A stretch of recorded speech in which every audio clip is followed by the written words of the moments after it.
Alors bonjour, bonsoir les amis, bienvenue sur ma chaîne Totobi. Donc aujourd'hui on va parler Zombicide White Death, qui est actuellement encore en Kickstarter. Et on va plus particulièrement parler de l'extension Crossfire. Donc c'est un peu une double extension parce que là on a à la fois une douzaine de gardes avec arbalète et une quinzaine de walkers avec arbalète. Donc les uns peuvent être utilisés sans les autres, etc. Vous pouvez faire un mix.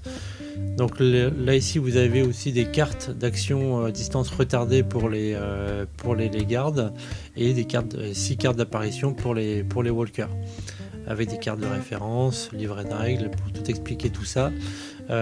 Comment utiliser les gardes d'abord.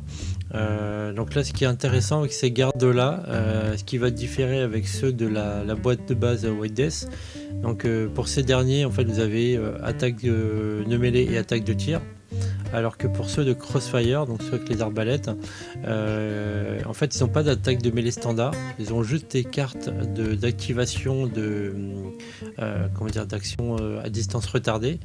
En gros vous réservez des attaques avec ces cartes là qui seront utilisables uniquement pendant la phase des zombies, et ça va vous permettre d'attaquer les zombies à un moment précis. Ça va permettre de temporiser des attaques et de pouvoir par exemple mener des embuscades ou enfin voilà, ça va permettre de ralentir pas mal la horde et vous tirez pas mal du guépier.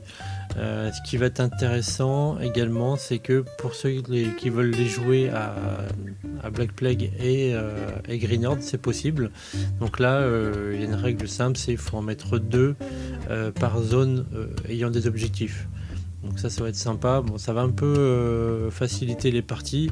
Donc là il faudra équilibrer avec des zombies ou des abominations voilà, qui vont un peu corser les choses également. Donc là pour moi c'est un très bon ajout de garde qui rajoute un élément stratégique. Donc pour moi c'est vraiment un plus sympa. Alors pour ceux qui n'ont pas l'habitude avec Zombicide, réservez-vous de côté. Moi je bafouille. Faut mettre de côté avant de maîtriser le jeu.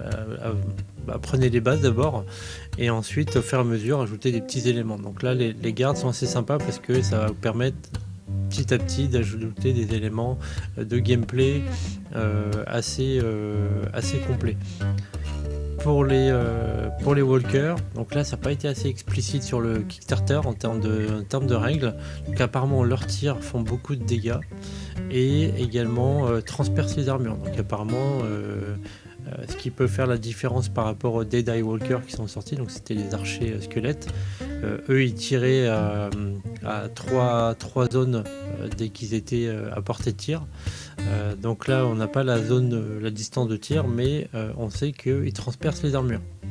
Donc il va falloir les débusquer très très rapidement pour les dégommer. Donc à mon avis ceux qui ont du tir long, donc les archers, les joueurs archers longs, ou ceux qui peuvent tirer à distance, ou la magie à distance, ça peut être pratique pour se débarrasser de ces éléments là.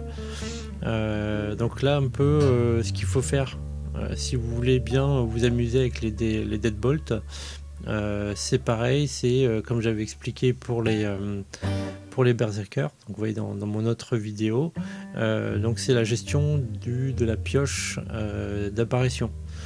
Donc 6 cartes d'apparition, ça dilue pas trop la pioche d'apparition, mais je retirerai quand même 6 cartes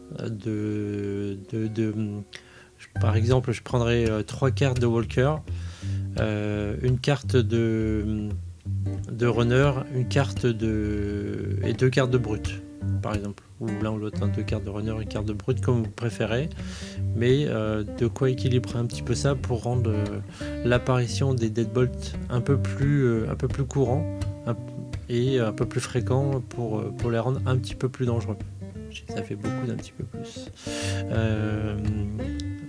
voilà, donc je pense que on a fait le tour. En tout cas, les figurines sont très sympas visuellement. Les gardes, comme les Deadbolt, sont très reconnaissables l'un et l'autre, hein, surtout que les grands chapeaux larges des Deadbolt.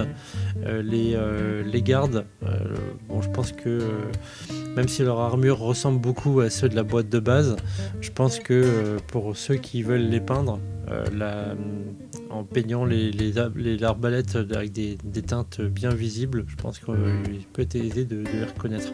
Ou alors par exemple avec une teinte de robe d'armure qui peut les différencier également. Je pense que c'est ce que je vais faire. Voilà, je pense qu'on a fait le tour sur cette extension. En tout cas, moi je la trouve aussi très intéressante. De toute façon, moi, comme d'habitude, je prends tout, hein, sur les zombicides.